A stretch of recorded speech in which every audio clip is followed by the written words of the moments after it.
الرحمن الرحيم إني توكلت على الله ربي وربكم ما من دابة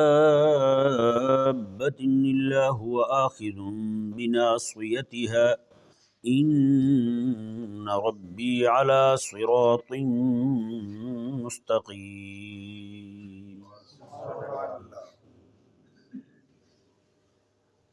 اس آیہ مبارکہ کے متعلق آخری درس میں جمعہ شریف کو کچھ کلمات کہے تھے۔ حضرت سیدنا ہود علیہ نبینا و علیہ الصلاۃ والسلام آپ کلام فرماتے ہوئے، یہ بھی آیت نمبر 50 سے 56 تک ہم پڑھ چکے، کچھ 6 آیات، ان میں لفظ اللہ کا بھی ذکر کیا حضرت ہود علیہ السلام نے، اور لفظ رب کو بھی استعمال فرمایا۔ لفظ رب جو ہے وہ کثرت سے استعمال فرما رہے ہیں۔ پیچھے آپ نے فرمایا کہ استغفروا ربکم، تم اپنے رب سے بخشش مانگو۔ پھر آپ نے فرمایا کہ انی توکلت علی اللہ ربی و ربکم، میں اللہ پر بھروسہ کرتا ہوں جو میرا رب ہے اور تمہارا بھی رب ہے۔ پھر آگے فرمایا ان ربی علی صراط مستقیم، بے شک میرا رب تو سیدھے راستے پر ہے، صراط مستقیم پر ہے۔ یہ ذہن میں رہے کہ یہ استغفروا ربکم میں لفظ رب کا ذکر کیا، کوئی اور لفظ بھی آ سکتا تھا اسماء الہیہ میں سے یا صفات الہیہ میں سے، یہ اللہ تعالیٰ کی صفات میں سے کوئی اور بھی لفظ آ سکتا تھا، کوئی اور بھی اسم شریف صفاتی اسم آ سکتا تھا، اور اعلام میں سے بھی کوئی نام شریف آ سکتا تھا، لیکن لفظ رب کا ذکر کیا کیونکہ لفظ رب میں اور استغفار میں اور لفظ رب میں ایک اپنائیت ہے۔ ہیں جی، یہاں یہ نہیں فرمایا کہ تم اللہ تبارک و تعالیٰ کی یہ صفت قہار ذکر نہیں کی، اللہ تعالیٰ کی صفت جبار ذکر نہیں کی، بلکہ اللہ اکبر اللہ تبارک و تعالیٰ کی وہ صفت بیان کی یہاں پر۔ فرمایا کہ استغفروا ربکم، اپنے رب سے بخشش مانگو، کہ فرمایا کہ وہ رب تمہارا جو تمہیں روٹیاں دے رہا ہے، تمہیں کھانے پینے کو دے رہا ہے، جو تمہیں پیدا فرما رہا ہے، تم اس سے باقی ساری چیزیں عطا فرما رہے، وہ بھی بن مانگے عطا فرما رہا ہے، تو تم سے گناہ اگر ہو گئے ہیں، تم بخشش مانگو گے تو وہ عطا نہیں فرمائے گا تمہیں۔ تو میں مانگو اسی سے، کس سے مانگو؟ رب سے مانگو۔ اللہ تبارک و تعالیٰ کا یہ جو صفاتی نام شریف ہے لفظ رب، اسے ذکر فرما کر کے اس طرف لطیف سا اشارہ فرما دیا۔ اللہ اکبر، آگے کیا فرمایا؟ استغفروا ربکم، فرمایا تم اپنے رب سے بخشش مانگو۔ اور یہ مزے کی بات دیکھیں نا، استغفار پڑھتے ہیں، کیا پڑھتے ہیں؟ استغفر اللہ ربی من کل، اللہ اکبر، یہاں پہ لفظ رب پھر آ رہا ہے۔ اللہ سے بخشش مانگتا ہوں جو میرا رب ہے، جو میرا رب ہے۔ لفظ اللہ آیا اور ساتھ لفظ رب بھی آیا ہے جی، کیونکہ وہ میرا پالنے والا ہے نا، اسی سے مانگ رہا ہوں۔ جب اسی سے مانگ رہا ہے اللہ تبارک و تعالیٰ سے، تو کہنے کا مطلب یہ ہے کہ مولا اتنی ساری چیزیں بن مانگے عطا فرما رہا ہے، یہ تو پھر میں تجھ سے مانگ رہا ہوں۔ یہ جو سانس میرا اندر آ بھی رہا ہے، جا بھی رہا ہے، روزانہ رات بھی ہو رہی ہے، دن بھی ہو رہا ہے میرا، جی اتنی نعمتیں مل رہی ہیں اور بن مانگے مل رہی ہیں، میں ان کاموں کے لیے دعا تھوڑی مانگتا ہوں۔ جی سانس ہمارے چل رہے ہیں، دعا مانگتے ہیں ہم، کافر دعا مانگتے ہیں، ہر ایک کے سانس چل رہے ہیں، اللہ تعالیٰ کی طرف سے انعامات کی بارش ہے اور روز فزوں ہو رہی ہے، اتنا بڑا کرم فرما رہا ہے رب تبارک و تعالیٰ۔ تو پھر خلاق کائنات جو ہے یہاں پر بڑی زبردست اس نے تعلیم دی۔ حضرت ہود علیہ السلام کے کلام کو دیکھ لیں، اور سید الاستغفار ہمارا جو ہم پڑھتے ہیں، استغفر اللہ ربی من کل ذنب، اللہ اکبر کبیرہ۔ پھر یہ نہیں کہ ہم کسی سے جا کے معافی مانگیں کہ ایک آدھ کام کی معافی مانگتے یہ غلط ہو گیا، وہ سارے جرم ایک مرتبہ معاف نہیں کرتا، لیکن اللہ اکبر جب لفظ اللہ ذکر کرنے کے بعد لفظ رب ذکر کر دیا تو پھر ساتھ آ گئی، جی بندے نے مانگنے کی بھی انتہا کر دی، مولا من کل ذنب، جتنے گناہ کیے سارے معاف فرما دے، ایک آدھ کی تھوڑی معافی مانگنی ہے۔ بڑے دروازے پہ آ گئے ہیں، کریم کے دروازے پہ آ گئے ہیں، تو پھر عطا بھی تو ویسی چاہیے نا۔ مولانا امام راضی رحمہ اللہ اپنی تفسیر شریف میں فرماتے ہیں کہ ایک فقیر جو ہے نا کسی دروازے پہ گیا بھیک مانگنے کے لیے، وہ بڑا امیر گھر تھا، بڑا ان کا دروازہ لگا ہوا تھا، تو انہوں نے آگے سے تھوڑی سی کوئی چیز اٹھا کر کے دے دی۔ دوسرے دن وہ کدال لے کے آیا، وہ آ کر کے دروازہ اکھیڑنے لگا۔ انہوں نے کہا خیر تو ہے بھی دروازہ اکھیڑ رہا ہے؟ اس نے کہا دروازہ اس لیے اکھیڑ رہا ہوں کہ کل جو تم نے مجھے بھیک دی تھی نا، وہ بڑی کمال کی تھی۔ اس نے کہا کہ دروازہ اتنا بڑا ہے اور بھیک تھوڑی ہے، اور میں دروازہ تمہاری بھیک کے برابر کر رہا ہوں۔ جتنی بھیک دی ہے کم از کم دروازہ تو اتنا رکھو، دروازہ بڑا رکھا تو پھر بھیک بھی ویسی دو۔ ہیں جی، تو بتائیں جس خالق اور مالک کی رحمت کے دروازے ہمہ وقت واہ ہوں، ہیں وہ خالق اور مالک روزانہ رات کو، میرے حبیب کریم علیہ السلام ارشاد فرماتے ہیں پچھلی رات کو اللہ تعالیٰ کی طرف سے یہ اعلان ہوتا ہے، رب کی رحمت جو ہے نا، الفاظ اس میں اور ہیں، اللہ تبارک و تعالیٰ آسمان دنیا پر آ جاتا ہے۔ ہاں جی، مطلب یہ کہ اللہ تعالیٰ کی رحمت جو ہے نا بندہ مومن کے اتنے قریب ہو جاتی ہے، اللہ تعالیٰ کی طرف سے پھر یہ اعلان ہوتا ہے کوئی مانگنے والا؟ ہیں جی، کوئی بخشش مانگنے والا ہو تو بخشش مانگ لے، اولاد مانگنے والا ہو اولاد مانگ لے، ہیں جی، دین کی غیرت حمیت مانگنے والا ہو وہ مانگ لے، جو بھی بندہ مانگے گا اللہ تبارک و تعالیٰ فرماتا ہے میں دینے کے لیے آیا ہوں، میری رحمت جو ہے نا وہ چھم چھم برس رہی ہے، مانگے تو صحیح۔ اب بتائیں وہ جو وقت اللہ تعالیٰ کی طرف سے اعلان کیا رب فرما رہا ہے میں دے رہا ہوں، مانگو مانگو، کیا مانگتے ہو؟ اس وقت ہم کتنے لوگ ہیں جو مانگتے ہیں؟ یہاں حکمران کہہ دینا جی ہم یہ نوکری دینے کے لیے فلاں وقت فلاں جگہ بیٹھے ہوں گے، حقیقت والی بات ہے لاکھوں لوگ جمع ہو جائیں، لیکن خالق اور مالک جو ہے اس کی طرف سے یہ اعلان ہو رہا ہے، اللہ تعالیٰ کی رحمت چھم چھم برس رہی ہے، رحمت کے دروازے واہ ہو چکے ہیں، ایک بندہ بھی نہیں ہے دروازے پہ مانگنے کے لیے۔ بتائیں، تو اللہ تبارک و تعالیٰ کے پیارے پیغمبر حضرت سیدنا ہود علیہ نبینا و علیہ السلام، اب آگے دیکھیں نا، فرمایا کہ استغفروا ربکم، اپنے رب سے بخشش مانگو، ثم توبوا الیہ، پھر اسی کی بارگاہ میں رجوع کرو، توبہ کرو اس کی بارگاہ میں۔ تو میں کہ پھر شان ربوبیت کا اظہار کیسے ہوگا؟ یرسل السماء علیکم مدرارا، تم پر موسلادھار بارش برسے گی، ویزدکم قوۃ الی قوتکم، پھر اللہ تبارک و تعالیٰ تمہاری قوت کو مزید بڑھا دے گا، تمہاری طاقت بڑھا دے گا۔ بتائیں، یہ ہے لفظ ربوبیت کا اظہار۔ فرمایا کہ تم اپنے رب سے بخشش مانگو، پھر رب تمہیں کیا عطا فرمائے گا؟ یہ عطا فرمائے گا۔ یہ آپ نے پتہ کیوں فرمایا تھا استغفروا ربکم؟ حضرت ہود علیہ السلام کی دعوت کو جب ان کی قوم نے رد کیا، ٹھکرا دیا ان کی دعوت کو، تو اللہ تبارک و تعالیٰ نے، کیونکہ ان کے باغات، وہ سارے کسان تھے، باغات تھے ان کے، کھیت کھلیان تھے، پورا یمن ان کا سرسبز و شاداب تھا، جس علاقے میں حضرت ہود علیہ السلام تشریف لائے، ہیں جی، بڑے بڑے علاقے، بڑے بڑے گاؤں، پورے شہر ان کے تھے۔ تو حضرت ہود علیہ نبینا و علیہ السلام کی دعوت کو جب انہوں نے ٹھکرایا تو اللہ تبارک و تعالیٰ کی طرف سے ان پر یہ عذاب آیا کہ 3 سال کے لیے بارش کا ایک قطرہ بھی نہیں برسا وہاں، باغات سارے خشک ہو گئے، ہیں جی، کھیت کھلیان سارے ویران ہو، اجڑ گیا، ہر شے اجڑ گئی، برباد ہو گئی ہر شے، جانور ان کے مرنے لگے، 3 سال تک بارش کا قطرہ نہیں برسا۔ بتائیں، تو حضرت ہود علیہ السلام نے پھر انہیں یہ فرمایا تھا میں کہ سیدھے ہو جاتا ہوں، لیکن قوم جو ہے وہ ہٹ دھرمی کے جو ہے نا وہ آخری حد کو چھو چکی تھی، اس کے باوجود بھی ایک بندے نے بھی ایمان قبول نہیں کیا، ہیں سارے اپنے اپنی باتوں کو لیے بیٹھے تھے، وہ نہیں جی فلانی وجہ سے بارش نہیں آ رہی تو فلانی وجہ سے بارش نہیں آ رہی، ہیں اللہ اکبر کبیرہ۔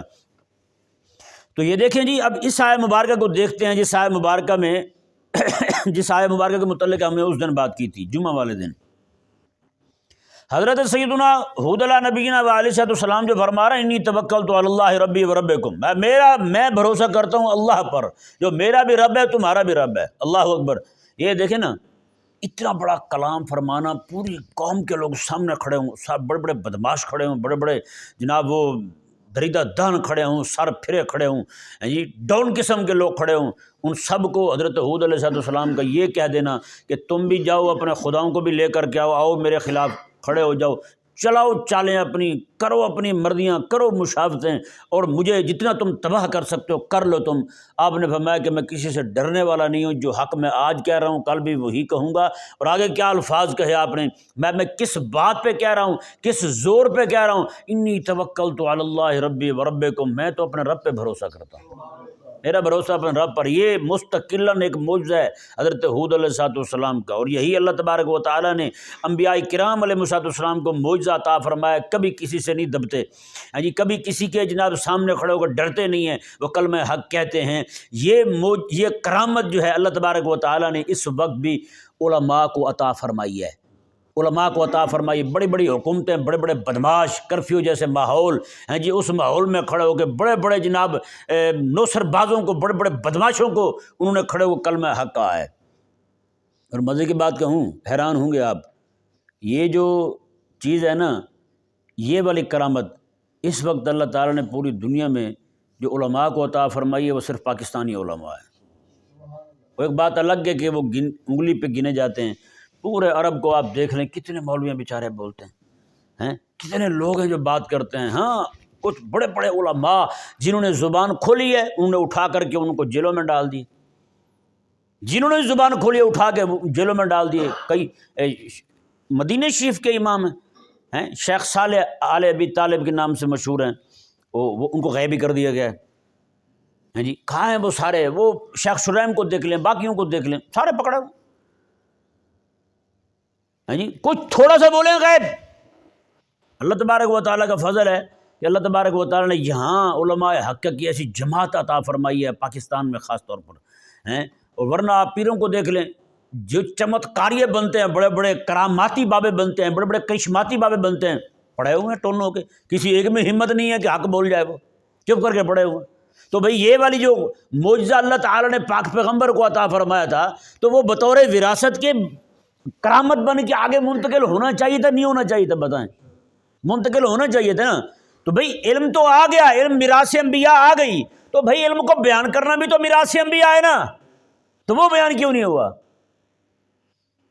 علم کا آنا میراث انبیاء ہے، وراثت انبیاء ہے، تو جب علم کا آنا وراثت انبیاء تھی، یہ وراثت آ گئی تو بیان کرنا بھی تو بھائی بیان کرنا بھی تو لازم تھا نا۔ اللہ اکبر کبیرہ۔ تو یہ اللہ تعالیٰ کی طرف سے یہ خاص فضل، کرم اور احسان ہے۔ ہاں اتنے ہیں باقی انگلیوں پہ بھی نہیں گنے جاتے، بہت کم ہیں، لیکن اللہ تبارک و تعالیٰ نے یہ عطا فرمائے ہیں۔ کن کو عطا فرمائے ہیں؟ وہ میرے آقا علیہ السلام نے جو فرمایا کہ ہند کی طرف سے ٹھنڈی ہوا آتی ہے، ہند کی طرف سے ٹھنڈی ہوا آتی ہے، ہر دور میں سچی بات ہے۔ پوری دنیا کو آپ دیکھ لیں، 1857 وہ جو علماء ہمارے لڑے تھے انگریز کے خلاف، کون تھے؟ ہمارے ہندوستانی علماء تھے، یہ سارا اکٹھا ہی تھا اس وقت، ہیں جی، ہند کے علماء تھے ہمارے، ٹھیک ہے نا۔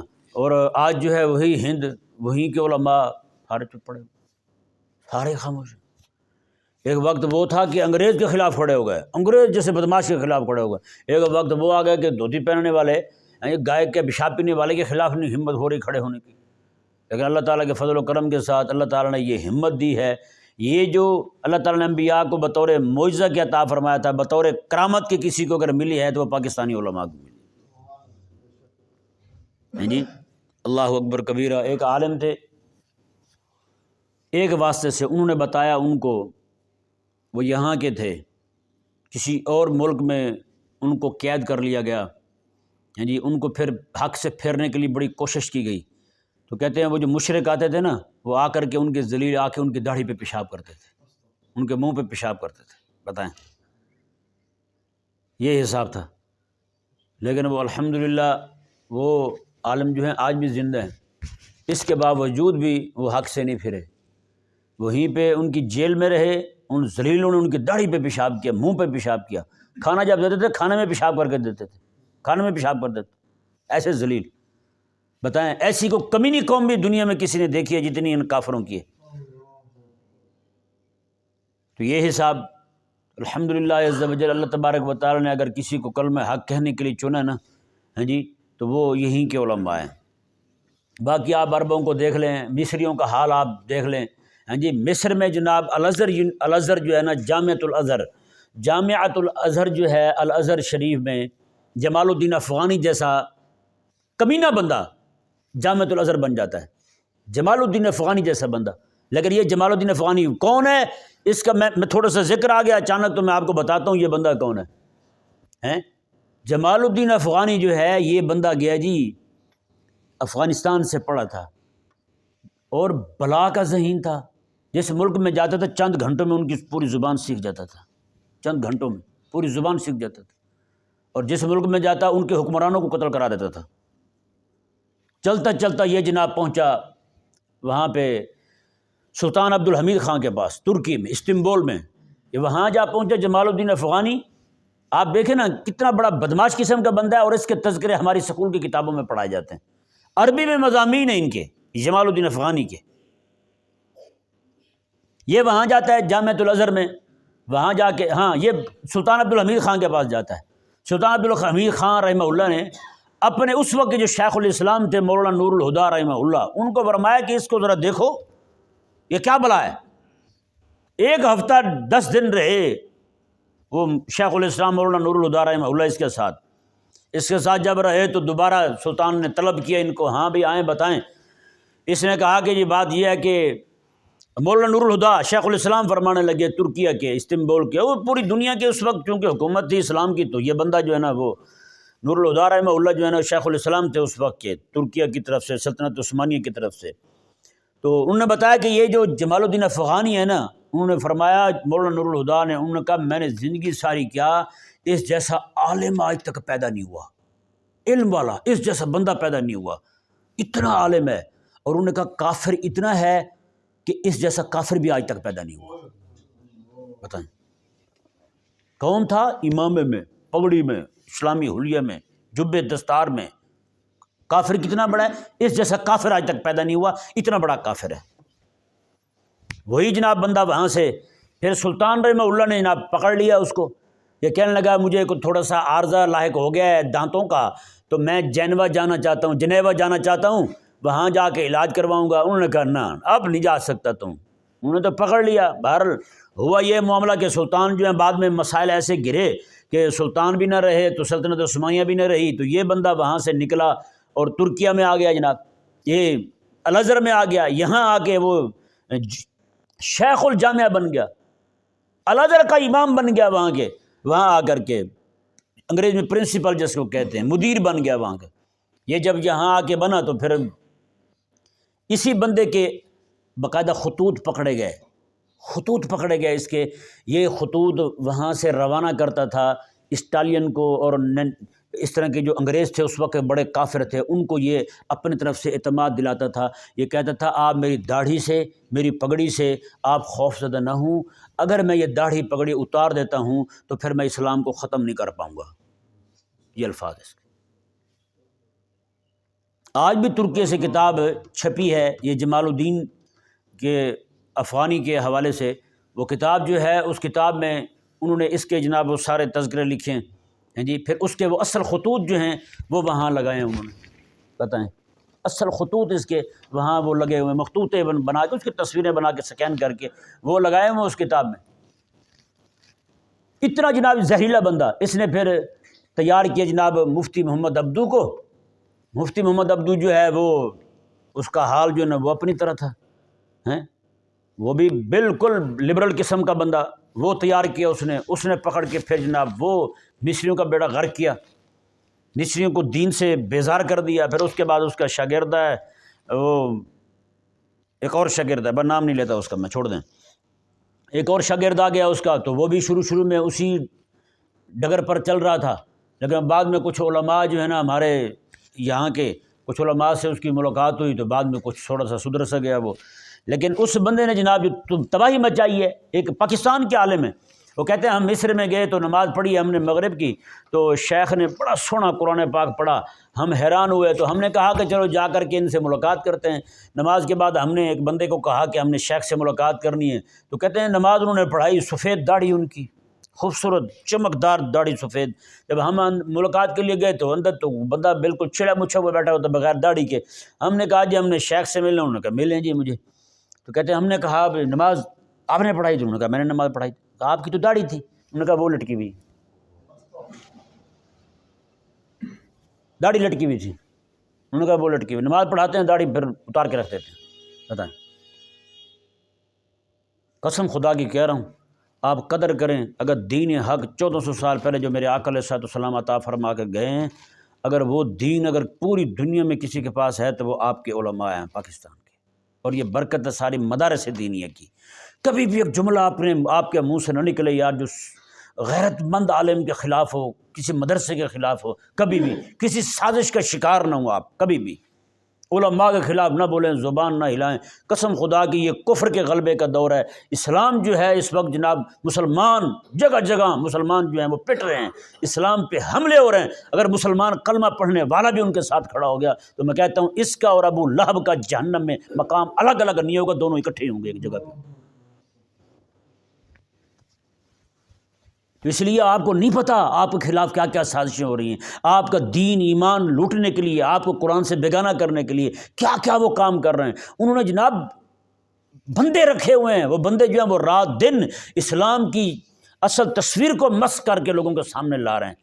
ہاں جی، اگر کوئی آپ کے ہاں کوئی 4 بندے ہیں دینی حق کو بیان کرنے والے تو خدا کے لیے آپ نہ کریں قدر ان کی، کم از کم ان کی اہانت بھی نہ کریں، پھر آپ ان کے خلاف بھی کھڑے نہ ہوں، ان کے خلاف سازشیں بھی نہ کریں، ان کے خلاف پروپیگنڈے بھی نہ کریں۔ آپ کہیں یہ نہ ہو کہ قیامت والے دن جو ہے عبداللہ بن ابی اور یہ لوگ اکٹھے کھڑے ہوں۔ عبداللہ بن ابی کا بھی حال یہی تھا، وہ بھی سازشیں کرتا تھا، کبھی اس کے کان لگ، کبھی اس کے کان لگ، کبھی کسی چوک میں، کبھی کسی گلی میں، کبھی کسی جگہ پہ، جناب یہی سازشیں۔ اور کس سازشیں کن کے خلاف؟ امام الانبیاء کے خلاف۔ تو کہیں یہ نہ ہو کہ قیامت والے دن جو ہے ہمارا نام بھی انہی کے ساتھ ہو۔ یہاں تو ہم اسٹیجوں پہ پڑھیں یا رسول اللہ میں آپ کے دور میں ہوتے، تو کہیں اگر تیرے جیسا اس دور میں ہوتا تو پکی بات ہے عبداللہ بن ابی کے ساتھ ہی کھڑا ہوتا۔ وہ اس نے نہیں کھڑا ہونا تھا حضرت ابوبکر صدیق اور حضرت عمر کے خلاف۔ جو بندہ آج علماء کے خلاف بول رہا ہے، طبیعت کا مزاج کا اتنا گندا ہے، تو اس وقت ہوتا تو آقا علیہ السلام کے خلاف بولنے میں اس کو کیا دقت آنی تھی، بتائیں۔ تو اس لیے بندہ جو ہے نا، بندہ مومن، اسے چاہیے کہ وہ اپنے ایمان کو ترجیح دے، ایمان کے بچانے والے کی جو ہے نا اس کی قدر کرے جو ایمان بچا رہا ہے اس کا، نہ کہ جو بندہ تمہارے ایمان کی فکر میں ہے، تمہارے بچوں کی فکر میں ہے، آپ اس کے خلاف ہو جائیں۔ ہے یا نہیں؟ بتائیں نا، جتنا آج مدارس کے خلاف لوگ بولتے ہیں، اتنا سکول کے خلاف بولتے ہیں، کالج کے خلاف بولتے ہیں، یونیورسٹی کے خلاف بولتے ہیں۔ مدارس نے کیا دیا ہے؟ مدارس نے دیا کیا ہے؟ مولوی نے دیا کیا ہے جی؟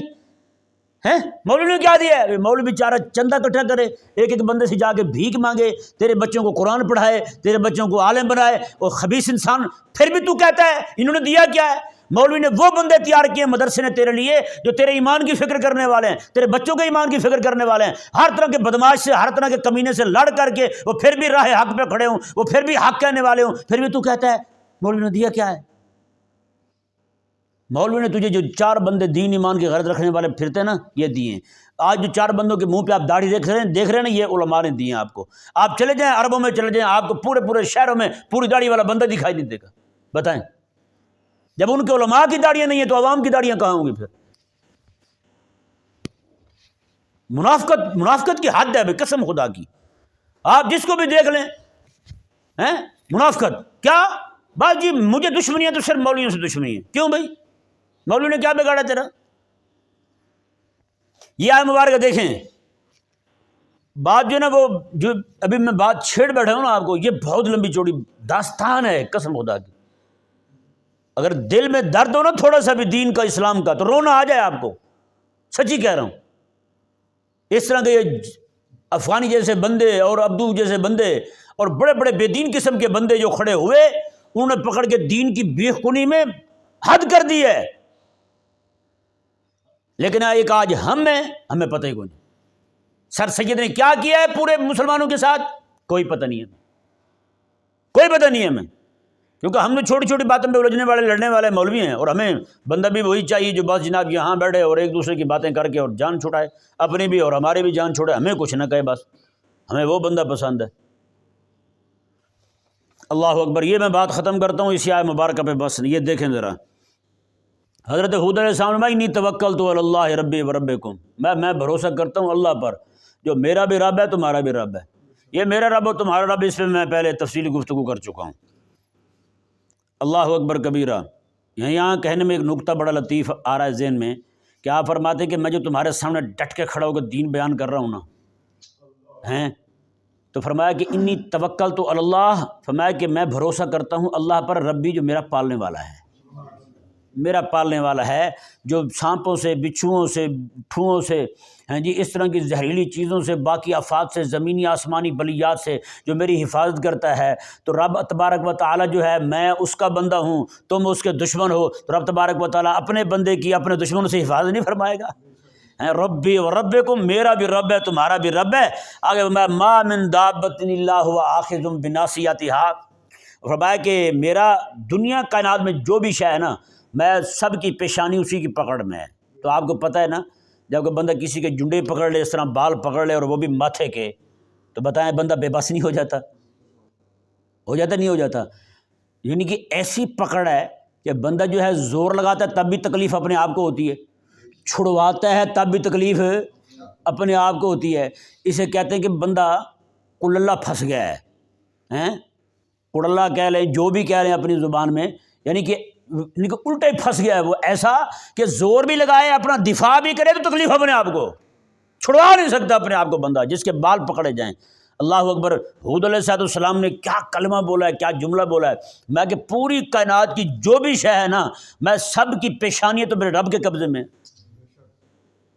تو میں کہ تم میرے خلاف کھڑے ہی کیسے ہو سکتے ہو، تو مجھے تکلیف ہی کب دے سکتے ہو؟ اللہ اکبر کبیرہ۔ آگے فرمایا ان ربی علی صراط مستقیم، بے شک میرا رب جو ہے نا وہ تو سیدھے راہ پر ہے۔ وہ میں نے بتایا تھا کہ سیدھے راہ پر چلنے والوں کو رب ملتا ہے، ہیں اللہ اکبر کبیرہ۔ تو دیکھیں نا، یہ میں صرف آپ کو اپنے زمینی ایک محاورہ ہمارے ہاں جو بولا جاتا ہے وہ آپ کو سمجھا کے اس مسئلے کو تھوڑا سا مزید تقریب فہم کے لیے عرض کرتا ہوں۔ جیسے آپ نے کوئی چیز لینی ہو نا، یا کسی کو بلانا ہو اپنے ہاں مہمان کو، آپ کیا کہتے ہیں؟ یار بالکل ملتان روڈ کے اوپر ہمارا گھر ہے، بالکل ملتان روڈ کے اوپر۔ بتائیں جس طرح آپ کسی کو اس طرح دل آویز انداز سے دعوت دے سکیں گے، اندر رانا ٹاؤن میں رہنے والا بھی اسی طرح دعوت دے سکے گا کسی کو؟ وہ زیادہ سے زیادہ یہی کہے گا جی آپ ملتان چنگی پہ اتریں گے، صرف آپ کو آدھا گھنٹہ رولنا پڑے گا، آپ ہمارے گھر، پونا گھنٹہ آپ کو سجے کھبے جانا پڑے گا، آپ ہمارے گھر ہیں۔ اس میں کون سا مسئلہ ہے؟ تو بتائیں سن کے وہ کبھی آئے گا؟ ہیں اللہ اکبر کبیرہ۔ تو اللہ تبارک و تعالیٰ نے پتہ کیا، حود علیہ السلام نے پتہ کیا فرمایا؟ آپ نے ان ربی علی صراط مستقیم، فرمایا کہ میرا رب جو ہے نا، میں وہ تو سیدھے راہ پر ہے، ہیں بالکل آسان ہے میرے رب کو ملنا، بالکل آسان ہے میرے رب سے ہدایت مانگنا، بالکل آسان ہے میرے رب کو محبوب بنانا، وہ تو سیدھے راہ پر ہے، نہ کوئی وہاں پہ جناب ٹویا ٹبا، نہ کوئی اور بات، میں سیدھے آؤ میرے رب تمہیں آسانی سے مل جائے گا، تمہیں کوئی مسئلہ نہیں ہے۔ اللہ اکبر کبیرہ۔ یہاں پہ ذرا تھوڑا سا اور غور کریں اس بات پر، تو مطلب یہ ہے کہ رب کو طلب کرنے کے لیے نکلے تو میں رب تبارک و تعالیٰ تو سیدھی راہ پر ہے، سیدھی راہ پہ تھوڑا سا بندہ چلے نا، اللہ تبارک و تعالیٰ کی جیسے حدیث پاک میں آقا علیہ السلام نے میں رب فرماتا ہے جو بندہ میری طرف چل کے آتا ہے، رب فرماتا ہے میری رحمت اس کی طرف دوڑ کے آتی ہے۔ میں کو میری طرف ایک بالشت آتا ہے، اللہ تعالیٰ نے فرمایا میں اس کی طرف ایک بازو بڑھتا ہوں، ہاں میں بڑھتا ہوں اس کی طرف، میں کو چل کے آتا ہے میں دوڑ کے آتا ہوں اس کی طرف۔ یہ الفاظ حدیث قدسی کے اللہ تعالیٰ بیان فرماتے ہیں، حضور راوی ہیں اس بات کے۔ تو بتائیں کتنی بڑی بات ہوئی۔ تو مطلب یہ ہے کہ اب یہاں پہ ایک بات اور واضح ہوئی، بندہ مومن کو چاہیے، ہر بندے کو چاہیے اللہ تعالیٰ سے ہدایت مانگے۔ ہدایت کی دعا وہ دعا ہے کہ جب بھی کوئی بندہ مانگتا ہے نا، یہ دعا رد نہیں ہوتی، پکی بات ہے، یہ دعا رد، اور کوئی دعا رد ہو تو ہو جائے، کسی کی گارنٹی کوئی نہیں، لیکن یہ دعا رد نہیں ہوتی۔ کیوں کہ اللہ تبارک و تعالیٰ تو قیامت والے دن تو بندے کے لیے حجت قائم ہو جائے گی کہ مولا میں نے تو تجھ سے مانگی تھی ہدایت، تو نہیں عطا نہیں فرمائی۔ اللہ اکبر کبیرہ۔ یہ ہدایت جو ہے یہ واحد شے ہے، جب بھی اللہ تبارک و تعالیٰ سے مانگی جائے، اللہ تبارک و تعالیٰ کی طرف سے ہدایت کے دروازے ہم وقت واہ ہیں، ہر وقت کھلے ہوئے ہیں ہدایت کے دروازے، کو مانگے تو صحیح۔ جیسے بزرگ کہتے ہیں نا، طلبگار اپنی طلب سے پاتا ہے، طلبگار اپنی طلب سے پاتا ہے۔ تو بندہ طلب رکھے تو حضرت حود علیہ السلام کا جو یہ کلام ہے ان ربی علی صراط مستقیم، میں بے شک میرا رب جو ہے وہ تو سیدھی راہ پر ہے، یعنی اس سے مانگنا، اس سے لینا بالکل آسان ہے جی، اس کی بارگاہ میں پہنچنا، اس کا قرب پانا بالکل آسان ہے۔ اللہ تبارک و تعالی ہمیں سمجھنے کی توفیق عطا فرمائے۔